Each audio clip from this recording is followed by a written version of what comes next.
Okay, welcome back to Principles of Micro with James Bland.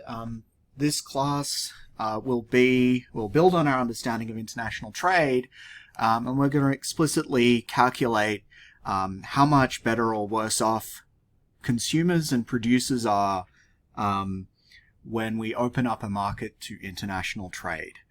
Okay, so if you haven't seen the introduction to international trade video that came before this one, please go and have a look at that. We're going to pick up basically where we left off from the previous example. Okay, so to begin with, let's investigate a situation where the local country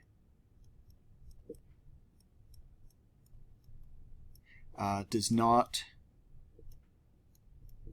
have comparative advantage.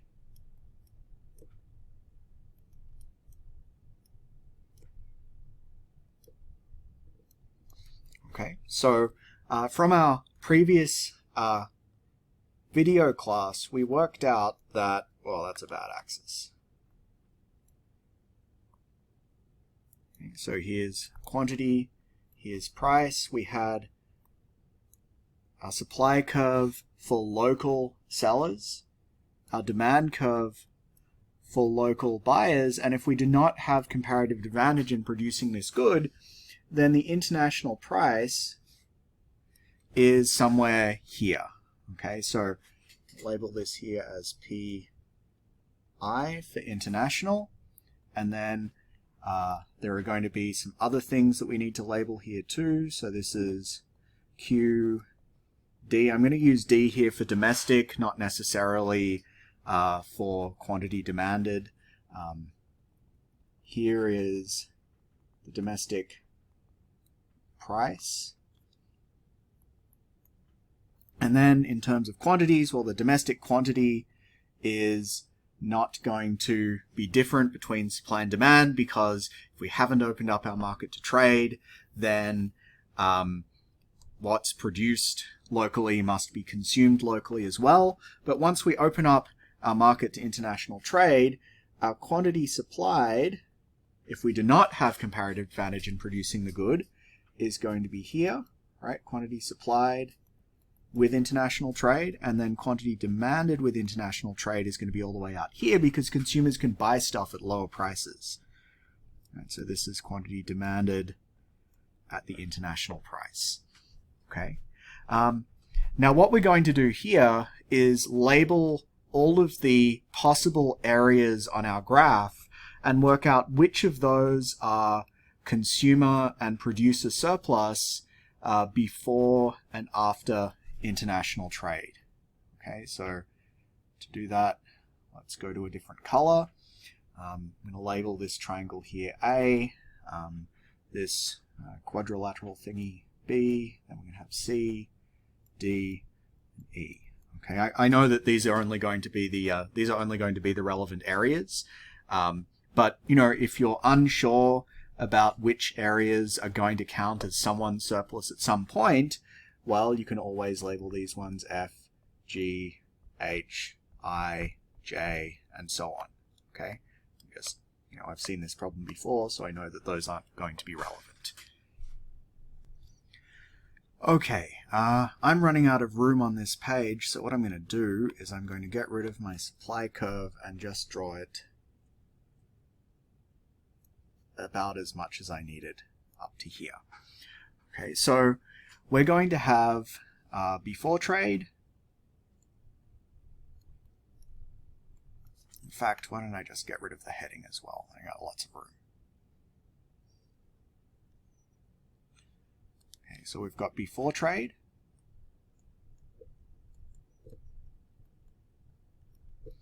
And after trade.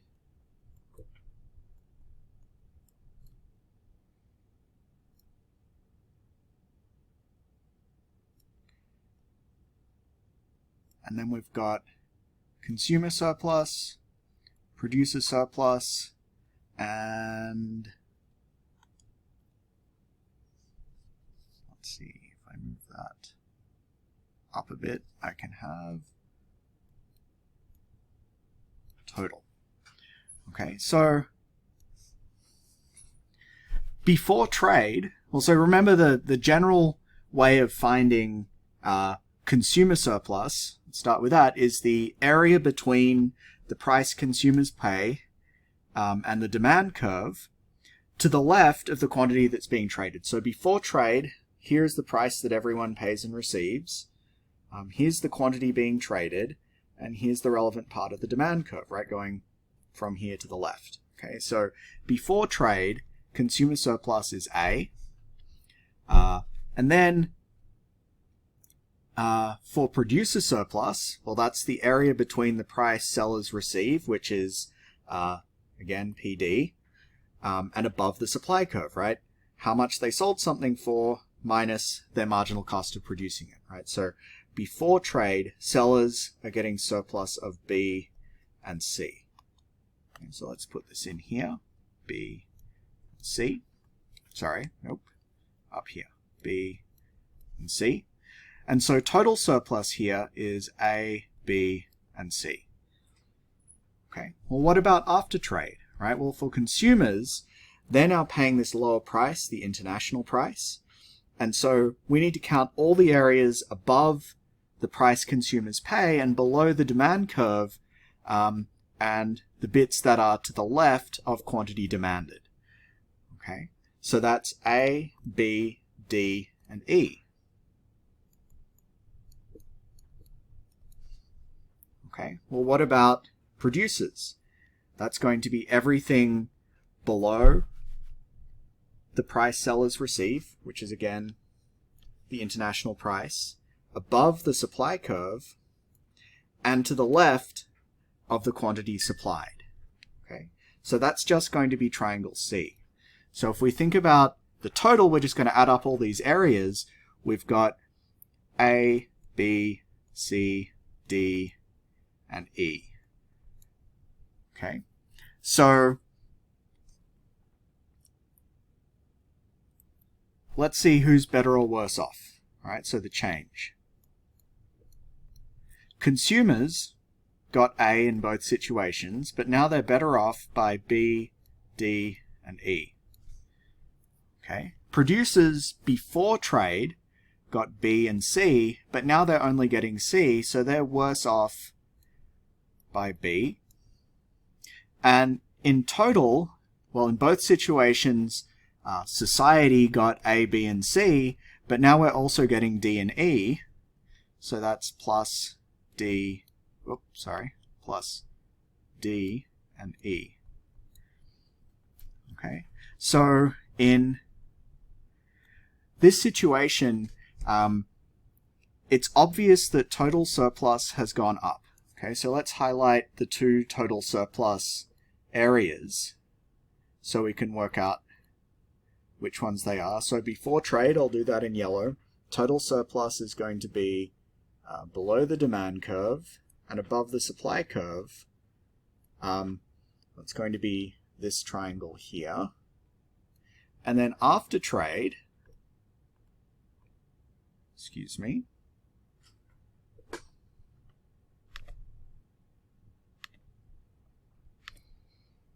and then after trade,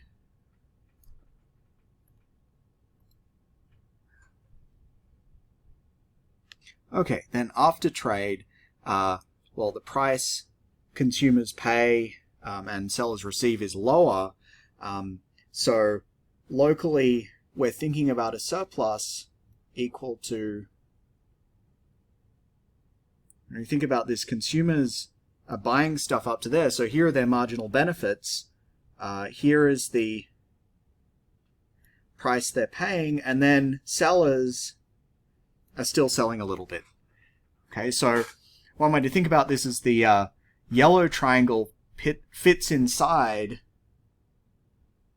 the pink shape, and the extra bits that we're getting when we have international trade are D and E.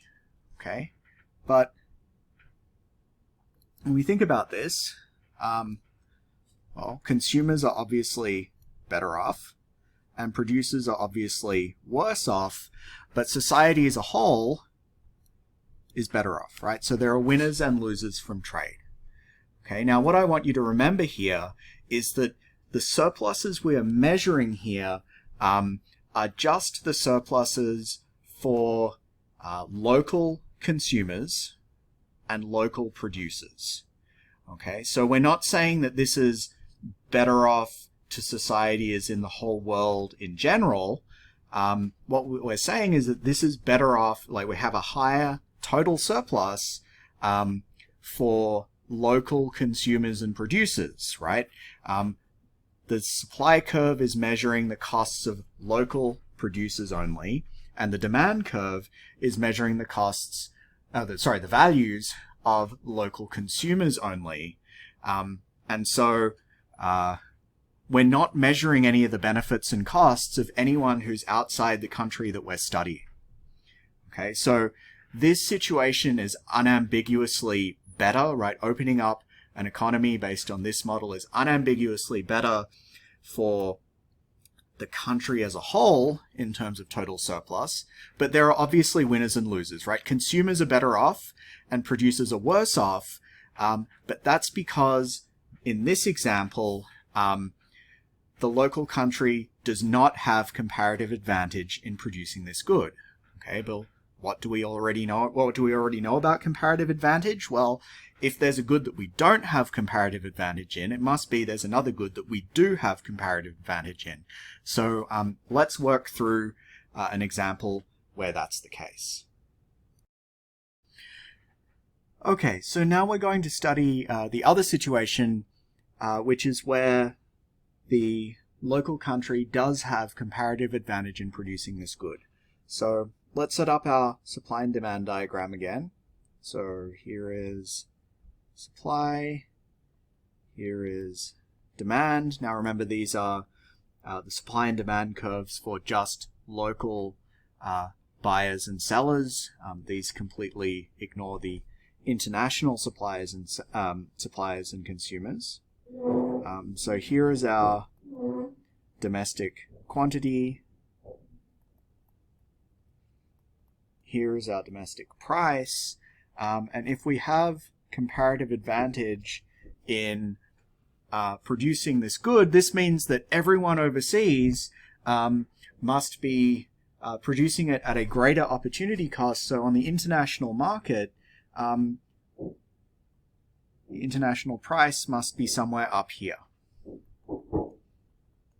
Okay, so from our previous class, we know that, this point here being the intersection of supply and the international price, sellers get to sell a whole lot of stuff at this higher price. So here's our quantity supplied when we have international trade. Go down here. Here's our quantity demanded with international trade. And now we're going to do exactly the same thing as we did before and label some areas. Okay. Now my suggestion here is to draw a vertical line at any point you think is interesting and draw a horizontal line at any point you think could be interesting for labeling areas. And the thing I'm worried about here is this triangle in here, which at this point I don't really know is divided up either into one triangle or two triangles like this. So I'm going to split it up just so that if I do have to split it up with one of the surpluses, that's not going to be so much of a problem. So I'm just going to label all of the areas that I know could be important, and then we're going to find out which ones are whose surpluses in which situations. Okay, so we've got area A, B, C, D, E, F, and G. Okay, and so we're going to do exactly the same thing as we did with the previous example and work out what consumer, producer, and total surplus are before trade and after trade. Okay, so we have before trade, after trade, then we have, then we have up here, we're going to have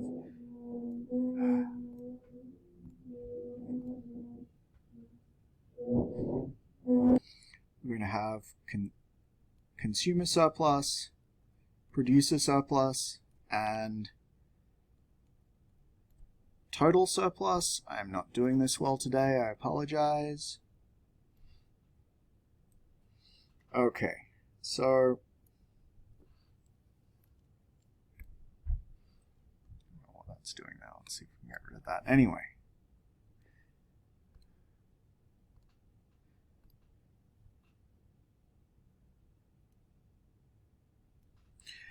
Okay, so before trade, consumers are paying the domestic price, they're buying the domestic quantity, and so we need to work out the area between the demand curve and the price consumers pay, which is the domestic price, and the area between that and the demand curve. So the areas that we're interested in for consumers are going to be A, B, and D. Rather disturbing acronym if you're ever in the position of doing a PhD. And for producers, they're receiving the domestic price and they're selling the domestic quantity, so their surplus is going to be the area between the supply curve, the domestic price, and so they're getting areas C and E. And so that means our total surplus is A, B, C, D, and E. Okay, well, what about after trade? Consumers don't really like this situation, right? So before trade, they're paying PD, and because we've opened up our market to international trade, the price that they can buy the good at has gone up. Okay, so after trade, they're only buying a smaller quantity and they're paying a higher price, so their surplus here is just this triangle around here, which is just A. Okay, well, they're not so happy, but what about producers? They're selling more stuff at a higher price, they must be better off. Let's work out by how much. Basically, every other labeled area here is now producer surplus when we have international trade, right? So B, D, F, G, C, and E are all below the price sellers receive, which is the international price. They're all to the left of the quantity that they're selling, and they're above the supply curve. So this gets us B, C, D, E, F, and G. And so the total surplus after trade is going to be every area I'd labeled, right? A, B, C, D, E, F, and G. Okay, so the change here, right? The change here, consumers got A, B, and D beforehand, and now they're just getting A, so their consumer surplus has gone down by B and D. Right, so they're not so happy. Producers got C and E before, right? They're still getting C and E as surplus, but now they're also getting B, D, F, and G. And in total, before trade,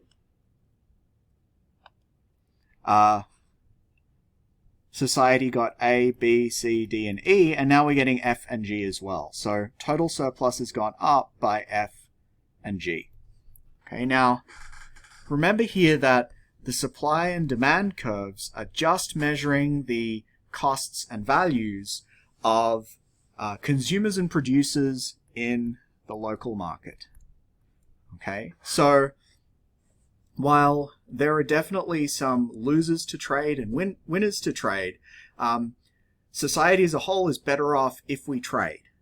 Okay, if we open up markets to international trade, for the same reasons that in Chapter 3 of Mankey Principles of Micro, we're better off if we've just got two people if we trade than if we don't. Right, producing stuff by ourselves is a lot less efficient than than organizing trade in a way that we can concentrate on what we have comparative advantage in. Okay, so here, this is saying that the local country is better off if we open up this particular market to international trade, but consumers are going to be worse off and producers are going to be better off. Okay, but we've already worked out that if oh, I don't have this example here. I think it was on my previous thing here. If we, here we go. If we, oh, there's enough destroyed here. It's not that useful. So we'll just go back here. Okay. If we open up a market to international trade and we don't have comparative advantage in the good, that's going to benefit sellers. Okay. But by the same argument, there must be another market out there where we do have where we don't have comparative advantage. That must benefit buyers, right? Because now we can get a cheaper international price. But there are other markets where we do have comparative advantage, and that will benefit sellers. Okay, so either way, according to this model, if we open up markets to international trade, society is better off, and it really depends on whether the local producers have comparative advantage or not in producing that good, as to whether consumers or producers are better or worse off. Okay, so I'm going to leave it here for the moment, and we'll add in the government in the next class where we'll get to talk about tariffs. So thanks very much. I'm James Bland, and I'll see you later.